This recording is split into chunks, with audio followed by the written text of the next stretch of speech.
সিরাজদৌল্লার কলিকাতা আক্রমণ। অক্ষয় কুমার মৈত্রেয়। 7ই জুন প্রাতঃকালে কলিকাতার ইংরাজ সওদাগররা সংবাদ পাইলেন যে কাশিমবাজার নবাবের হস্তগত হইয়াছে। স্বয়ং সিরাজদৌল্লা সসৈন্যে কলিকাতা আক্রমণ করিবার জন্য যুদ্ধযাত্রা করিতেছেন। সেই দিনে ঢাকা, বালেশ্বর, জগদিয়া প্রভৃতি মফস্বল কুটির ইংরাজ কর্মচারীদিগকে তহবিলপত্র কুক্ষিগত করিয়া নিরাপদ স্থানে ছড়িয়া পড়িবার জন্য তাড়াতাড়ি পত্র লেখা হইল। রোজগার ড্রেক তখন কলিকাতার গভর্নর।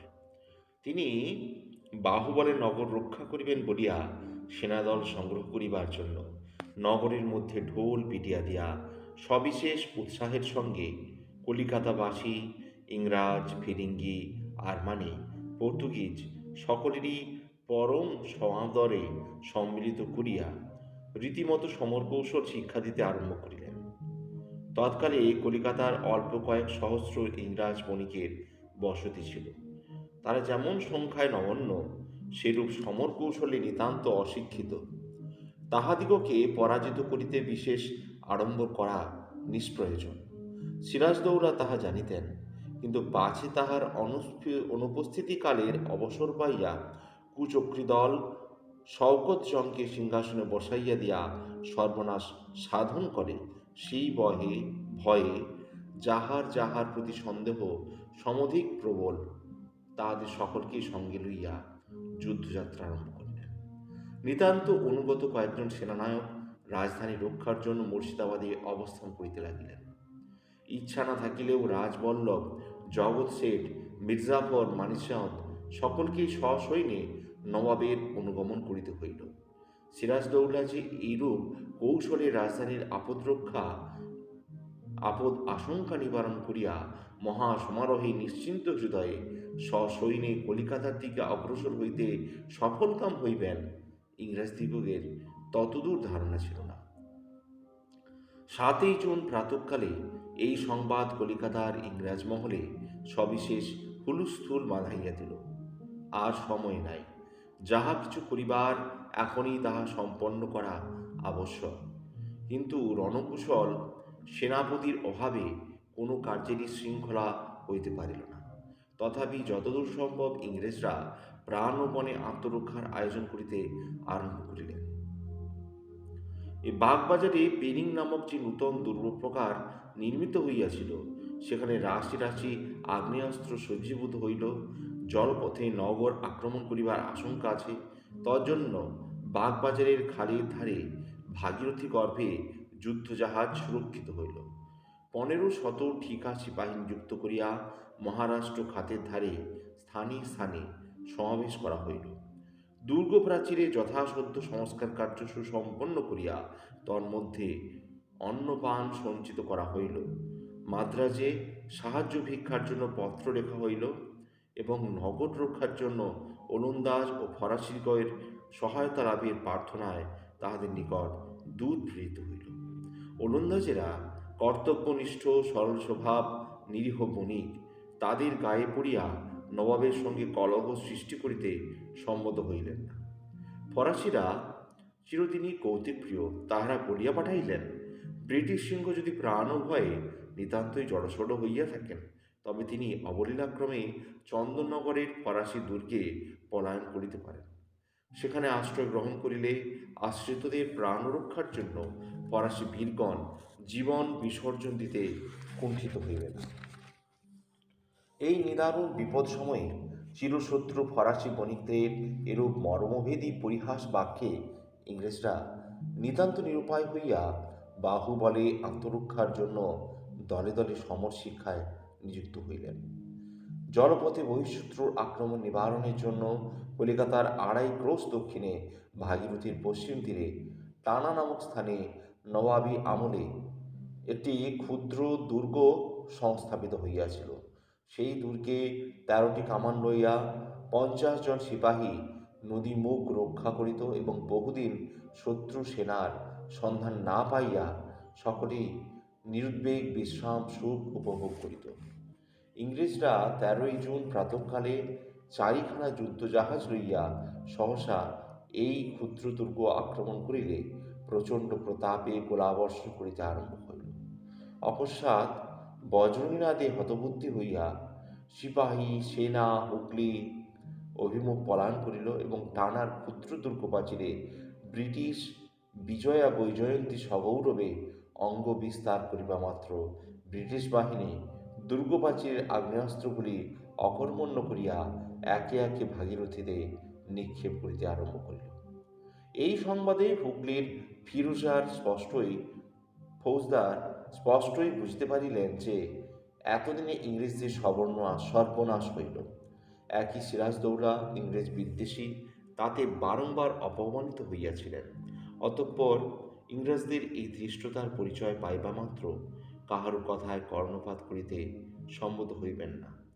ফৌজদার তাড়াতাড়ি দুর্গের উদ্ধারকল্পে সিপাহী সেনা প্রেরণ করিতে বাধ্য হইলেন। 14 জুন টানার দুর্গদ্বারে ইংরেজ বাঙালির শক্তি পরীক্ষা আরম্ভ হইল। 200 সিপাহী সেনা মুহুর্মুহু কামানধ্বনিতে দিংমহল মেঘাচ্ছন্ন করিয়া দৃঢ়পদে দুর্গদ্বারে সমবেত হইবা মাত্র ইংরেজ বীরপুরুষেরা পৃষ্ঠ প্রদর্শন করিতে কিছুমাত্র লজ্জা বোধ করিলেন না। কিন্তু পৃষ্ঠ প্রদর্শন করিয়াও অনেকে নিস্তার পাইলেন না। সিপাহীরা জাহাজের ওপর মুষলধারায় গুলিবর্ষণ করিয়া ইংরেজ সেনাদলকে ব্যতিব্যস্ত করিয়া তুলিল। তাহারা গোলাবারুদের দ্বারাই যথেষ্ট অপব্যয় করিয়াও সিপাহীদিগকে দুর্গ হইতে বিতাড়িত করিতে সমর্থ হইলেন না। কলিকাতা হইতে কতকগুলি নূতন বীরপুরুষ আসিয়া ছত্রভঙ্গ ইংরেজ সেনাকে উৎসাহিত করিয়া বীর ও কীর্তি সংস্থাপনের জন্য প্রাণপণে চেষ্টা করিয়া দেখিলেন। যখন তাহাতেও সিপাহী সেনা হটিল না, তখন ইংরেজরা নিতান্ত ভগ্ন মনোরথে নোঙর তুলিয়া জাহাজ খুলিয়া ধীরে ধীরে কলিকাতা অভিমুখে প্রত্যাগমন করিতে বাধ্য হইলেন। দেশীয় বণিকদিগের মধ্যে অনেকেই কলকাতায় বাসস্থান নির্মাণ করিয়াছিলেন। নগর আক্রমণকালে পাছে তাহাদের কোনরূপ অনিষ্ট হয়, সেই জন্য চরাধিপতি রাজা রামরাম সিংহ গোপনে উমিচাঁদকে একখানি গুপ্ত লিপি পাঠাইয়া দূর স্থানে সরিয়া পড়িবার উপদেশ প্রদান করিবার জন্য পাঠাইলেন। ইংরেজদিগের তীব্র তাড়নায় গুপ্তচরের নিকট হইতে সেই পত্রখানি ইংরেজদিগেরই হস্তগত হইল। তখন সকলেই তর্জন গর্জন করিয়া উমিচাঁদকে কারারুদ্ধ করিবার জন্য লোক ও লস্কর প্রেরণ করিতে লাগিলেন। উমিচাঁদ ইহার বিন্দুবিসর্গ কিছুই জানিতে পারেন নাই। তাহাকে সহসা ইংরেজ সেনা বন্দিবেশে রাজপথে টানিয়া লইয়া যাইতে লাগিল। দেশের লোকজন হাহাকার করিয়া উঠিল। উমিচাঁদের সংসারে যেটুকু কুটুম্ব হাজারিমল্ল কার্যদক্ষ ছিলেন, তিনি এইরূপ উৎপীড়ন আতঙ্কযুক্ত হইয়া ধন রত্ন ও পরিবারবর্গ লইয়া অন্য স্থানে পলায়ন করিবার জন্য আয়োজন করিতে লাগিলেন। ইহা ইংরেজদিগের সহ্য হইল না। কাতারে কাতারে ইংরেজ সেনা বীরদর্পে উমিচাঁদের বাড়ি অবরোধ করিবার জন্য ধাবিত হইতে লাগিল। উমিচাঁদের রূঢ়ভক্ত বিশ্বাসী জমিদার বৃদ্ধ জগন্নাথ সদ্বংশজাত ক্ষত্রিয় সন্তান। তিনি উমিচাঁদের বেতনভোগী বরকন্দাজ ও ভৃত্যবর্গ সমবেত করিয়া পুরী রক্ষার জন্য বদ্ধপরিকর হইলেন। ফিরিঙ্গেরা আসিয়া সিংহদ্বারে হাতাহাতি আরম্ভ করিল। উভয় পক্ষেরই শোণিত স্রোত প্রবাহিত হইল। অবশেষে উমিচাঁদের বরকন্দাজগণ আর পারিয়া উঠিল না। একে একে অনেকেই ধরাশায়ী হইতে লাগিল। মানুষের যাহা সাধ্য ছিল তাহা শেষ হইয়া গেল। ফিরিঙ্গি সেনা মহাকলরবে অন্তপুরের দিকে অগ্রসর হইতে লাগিল। তখন জগন্নাথের ক্ষত্রিয় শোণিত উত্তপ্ত হইয়া উঠিল। হতভাগ্য আর অগ্রপশ্চাৎ বিচার করিতে পারিল না। ক্ষিপ্র হস্তে অন্তপুর দ্বারে চিতাকুণ্ড প্রজ্বলিত করিয়া দিল।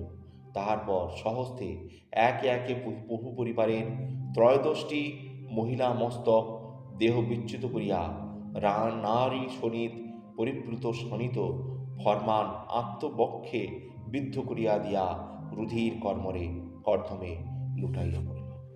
ফিরিঙ্গি সেনা জমাদারকে ধরাধরি করিয়া বাহিরে লইয়া আসিল, কিন্তু আর পুরো প্রবেশ করিবার অবসর পাইল না। উমিচাঁদের ইন্দ্রভবন এইরূপে শ্মশান ভস্যে সমাচ্ছন্ন হইয়া পড়িল। কেবল এই শোক সমাচার আমরণ কীর্তন করিবার জন্য হতভাগ্য বৃদ্ধ জমাদারের জীবনবায়ু দেহ বহির্গত হইল না। সিরাজদৌলা মহাসমারোহে সসৈন্যে হুগলিতে আসিয়া পদার্পণ করিবা মাত্র চারিদিকে সে সংবাদ বিদ্যুৎ বেগে প্রচারিত হইয়া উঠিল। ভাগীরথী পক্ষ বিদারিত করিয়া মুর্শিদাবাদ হইতে যে শত শত সুসজ্জিত রণতরী হুগলিতে আসিয়া অপেক্ষা করিতেছিল, তাহার সহিত হুগলির ফৌজদারের আরও কতকগুলি তরণী সংযোগ করিয়া দিয়া সিপাহী সেনার পক্ষে অপর পারে উপনীত হইবার সুব্যবস্থা করিতে লাগিলেন। সিরাজদৌলার আদেশে ওলন্দাজ এবং ফরাসি বণিকগণ রাজ সন্দর্শনে সমবেত হইলেন এবং ইউরোপে ইংরেজদিগের সহিত সন্ধি হইয়াছে বলিয়া তাহারা কলিকাতা আক্রমণে সহায়তা করিতে সম্মত হইলেন না। সিরাজদৌল্লা তজ্জন্য কোনরূপ পীড়াপড়ি না করিয়া ফরাসিদিগের নিকট বারুদ চাহিয়া লইয়া কলিকাতা অভিমুখে অগ্রসর হইতে লাগিলেন। কলিকাতার লোকে সংবাদ পাইয়া একেবারে জড়সড় হইয়া উঠিলেন। এত কলাকৌশল, এত সগর্ব আস্ফালন, এত রণকৌশল শিক্ষা প্রণালী সকলেই যেন সিরাজদৌল্লার নামে সহসা অবসন্ন হইয়া পড়িল। নগরের মধ্যে তুমুল কোলাহল উপস্থিত হইল। ইংরেজ অধিবাসীগণ যিনি যেখানে ছিলেন মুহূর্তের মধ্যে আত্মগোপন করিয়া আপন আপন সুসজ্জিত বাসভবনের দিকে সাশ্রু নয়নে একবার মাত্র দৃষ্টি নিক্ষেপ করিয়া স্ত্রীপুত্র লইয়া দুর্গ অভ্যন্তরে পলায়ন করতে লাগিলেন। দেশীয় বণিকগণ যিনি যে পথে সুবিধা পাইলেন নগর হইতে বহিষ্কৃত হইয়া পড়িতে লাগিলেন। পথে ঘাটে, নদী সৈকতে, বনান্তরালে সকল স্থানেই মহাকলরবে নর নারী, বালক বালিকা, শত্রু মিত্র কাতারে কাতারে পলায়ন করতে আরম্ভ করিল। সকলেরই পলায়ন করিল, কিন্তু হায়, ফিরিঙ্গি দল বড়ই বিপন্ন হইয়া পড়িল। ইংরাজদিগের অনুকরণ করিয়া সাহেব সাজিয়া দেশের লোকের সঙ্গে প্রণয়বন্ধন বিচ্ছিন্ন করিয়া এতদিন ফিরিঙ্গিদিগকে বিশেষ ক্লেশ ভোগ করিতে হয় নাই, কিন্তু আজ বিপদের দিনে তাহাদের সাহাবী পরিচ্ছদ বড়ই বিড়ম্বনার কারণ হইয়া উঠিল। সকলেই বুঝিল যে ফিরিঙ্গিদের যথার্থ ন মাতা ন পিতা চ বন্ধু, কি বাঙালি দলে কি সাহেব মণ্ডলীতে কোনো স্থানেই তারা আশ্রয় লাভ করিবার অবসর পাইল না। তখন সকলে মিলিয়া দুর্গোদ্ধারে সমবেত হইয়া দুর্গ মধ্যে আশ্রয় লাভ করিবার জন্য করুণ ক্রন্দনে পাষাণ হৃদয় বিগলিত করিতে লাগিলেন। অবশেষে নিতান্ত নিরুপায় হইয়া তাহাদিগকে দুর্গর মধ্যে আশ্রয় দান করিতে হইল। ইংরেজ দুর্গ স্বেচ্ছাচারে লীলাভূমি হইয়া উঠিল। কেবল আর্তনাদ, কেবল স্বার্থ চিন্তা। সকলেই বুঝিল যে নগর রক্ষা ক্রমেই অসম্ভব হইয়া উঠিতেছে। নবাবের বৃহদায়তন দেশীয় আগ্নেয়াস্ত্র যখন ভীম গর্জনে তাহার আগমন বার্তা ঘোষণা করতে লাগিল, ইংরেজরা তখন নিতান্ত ব্যতিব্যস্ত হইয়া নবাবের মনোতুষ্টি সাধনের জন্য কৌশল জাল বিস্তার করিতে ত্রুটি করিলেন না। অর্থ প্রলোভন সিরাজদৌল্লাকে রাজধানীতে প্রত্যাগত করাইবার জন্য উৎকোচ উপঢৌকন লইয়া নানারূপ কাকুতি মিনতি জানাইতেও কৃপণতা করিলেন না। কিন্তু সিরাজদৌল্লা কিছুতেই সংকল্পচ্যুত হইলেন না। যখন সকল চেষ্টা নিষ্ফল হইয়া গেল, তখন বিপদে পড়িয়া ইংরাজ বীরপুরুষেরা নগর রক্ষার জন্য আপন আপন সংকেত ভূমিতেই সমবেত হইতে লাগিলেন। বাহিরে নবাব শিবিরে ঘন ঘন কারমান গর্জন, ভিতরে ইংরেজ মণ্ডলীতে ততোধিক তুমুল কোলাহল। এইরূপে উৎকণ্ঠায় উদ্বেগে প্রতি মুহূর্তে পরাজয় চিন্তায় ইংরেজ সেনা বিনিদ্র নয়নে রজনী যাপন করতে লাগিলেন। যাহারা দুর্গ রক্ষার্থ বদ্ধপরিকর হইয়াছিলেন, হলওয়েল তাহাদের সংখ্যা প্রতি নির্দেশ করিতে গিয়া লিখেন যে তন্মধ্যে ৬০ জনের অধিক ইউরোপীয় সেনানায়ক ছিলেন না। এই ক্ষুদ্র সেনাদল যে ভীতিকম্পিত কলেবরে তুমুল কোলাহল তুলিবে, তাহাতে আর আশ্চর্যের কথা কি। অক্ষয়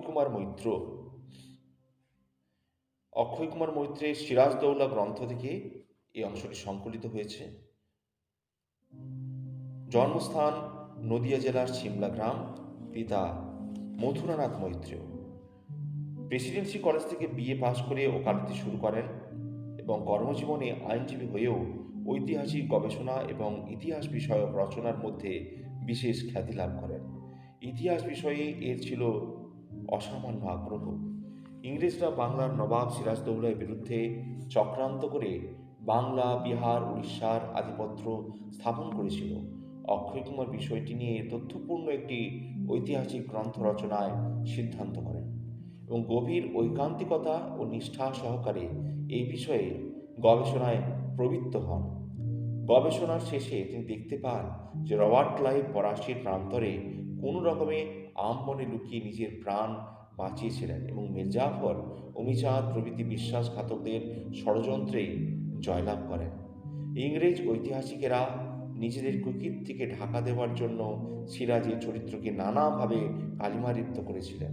হলওয়েল নামে এই এক ইংরেজ অন্ধকূপ হত্যা নামে একটি কাল্পনিক কাহিনী লিখে সিরাজকে নিষ্ঠুর অমানবিক চরিত্রের মানুষ বলে প্রতিপন্ন করার চেষ্টা করেছিলেন।